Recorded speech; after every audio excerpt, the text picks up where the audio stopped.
Okay, friends, I'm gonna apologize for the noise going on in my house because there, my house still is is vibrant even when I'm not. So my dogs are running around, and I can hear my other dog crying in the other room, and my husband's watching football in the other room. So it might get a little bit.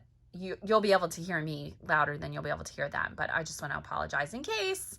So this story is called Growing Trees. It was written by Judith Bauer Stamper, illustrated by Wesley Lowe.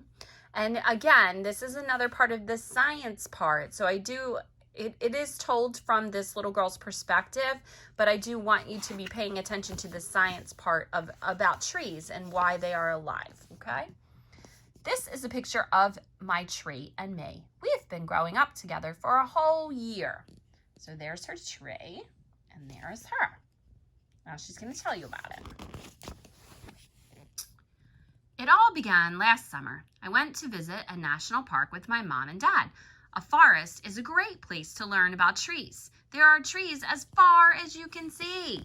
So look at that. Beautiful, right? Be easy for her to collect a bunch of leaves.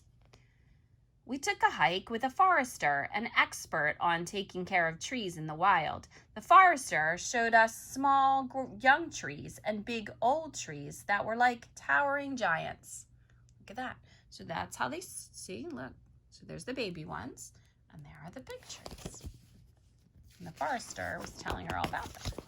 Okay. Then he explained the life cycle of a tree. It all starts out with a seed. In the spring, the warm sun makes the seed germinate and begin to grow. The seed sprouts a small root that grows down into the ground, and the root absorbs water and minerals from the soil. So just like the pumpkin, right? Next, a small stem pushes up out of the ground and grows 2 tiny seed leaves. The leaves use sunlight to give the tree energy to grow. A new growth called a shoot appears at the tip of the stem. Larger leaves grow from the shoot. The seedling is on its way to becoming a tree. So here they are. Ready? Seed. Seed case. See, the seed case breaks open, and then the roots grow. Then there's a little stem. Then there's a stem and roots. Then there's leaves and the shoot and stem and roots. So see that? That's how the tree is now growing, right? The young tree keeps growing if it gets enough water and sunlight to survive. In its next year of life, the tree grows buds that may turn into leaves. Soon, the tree has branches, a woody trunk, bark, and lots of leaves. So see, it'll grow leaves and branches and bark, and this is the trunk, and we talked about that in the other book. Each year, the tree grows taller and its trunk gets wider. A forester can tell how old a tree is by counting its rings. A tree trunk has 1 ring for each year it has been alive. This tree was more than 100 years old. So see that? See those little ridges? That's how they can tell how old the tree is. So they would start from the inside and then count every ring, and that's how they would tell how old the tree is. A forester can also find out how old a living tree is by using a tree borer, a tool that can take out a small part of the tree without hurting it. So it doesn't have to cut the tree down to be able to tell how old the tree is. After our trip to the forest, I want to grow a tree of my own. Dad took me to a nursery where you can buy flowers, shrubs, and trees. So see, she went and picked one out. A nursery has trees that have grown big enough to transplant or plant in a new place. The nursery worker showed me trees that have flowers in the spring and fruit in the summer. We look at the trees with soft leaves and trees with pine needles. And there she is.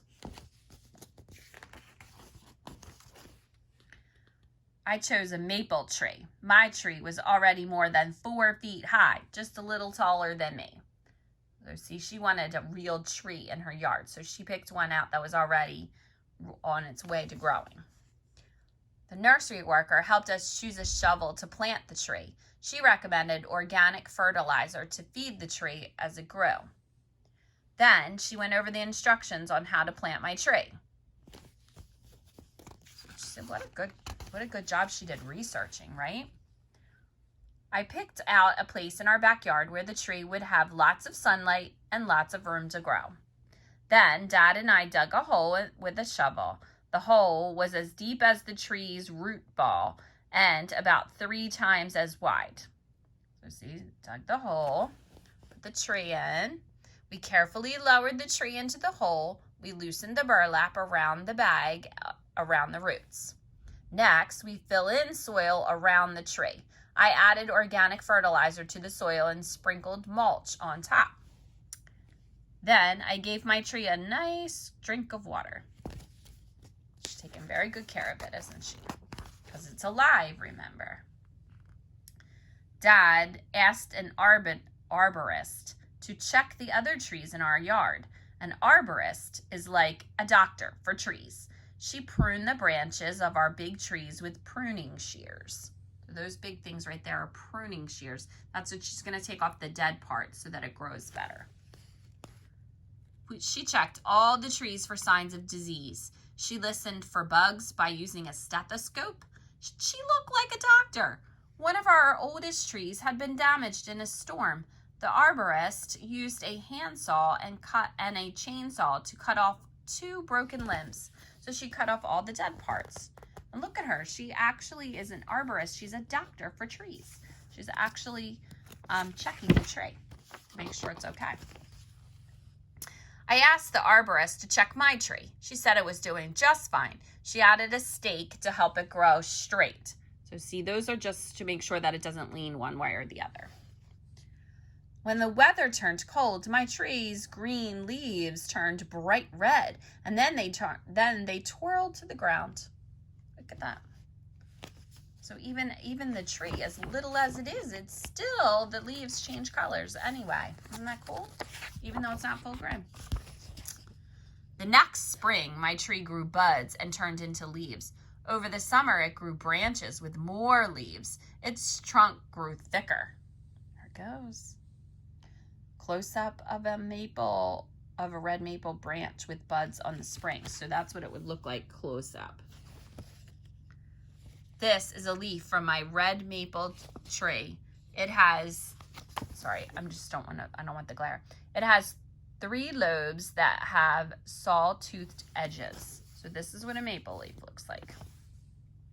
The bark is dark gray and rough with little ridges. So if you're going to go on a hunt, you can also look for bark, but I do not want you to pull any bark off because remember, that's the tree skin. I mean, I will welcome pictures, but do not pull it off. All summer, I watered my tree and checked it for insects. It just kept growing. The arborist said that my tree could grow 60 feet high. That's taller than my house. Look at my tree now. It's much taller than I am. If I take good care of it, it will be around for a long time. Long time. A tree is a great friend to grow up with. So look at her taking very good care of her tree. What a fantastic idea. So this is what it says. You can plant a tree too. Which tree would you choose? An oak tree? A palm tree? A pine tree? A weeping willow? Japanese maple? Or a sweet cherry? What kind of tree would you grow? Guess what question I'm going to ask you? Yep, pop on. I want to hear what kind of tree.